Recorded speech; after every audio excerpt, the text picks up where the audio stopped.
हेर्नुस् त कति राम्रो अनि आकर्षक छ।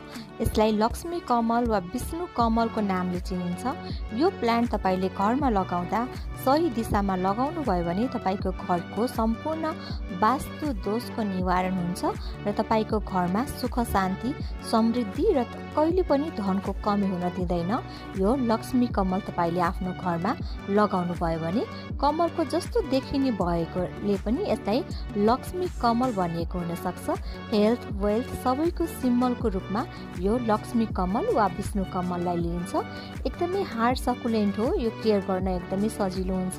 यदि तपाईले कसैलाई गिफ्ट दिने सोचिराख्नु भएको छ भने यो प्लान्ट तपाईले गिफ्ट दिँदा एकदमै राम्रो हुन्छ।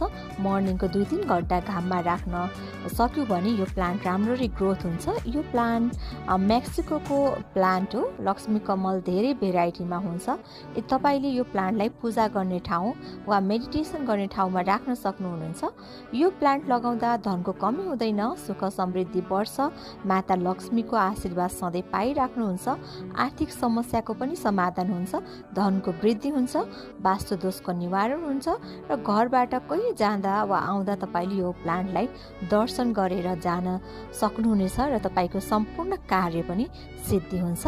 त्यसो भए यो प्लान्ट तपाईले आजै नै आफ्नो घरमा राख्ने होइन त। यदि तपाईलाई पनि यो प्लान्ट चाहियो भने अर्डर गर्न चाहिँ नबिर्सिनु होला है त। ब्लुमिङ एक्सप्रेसमा।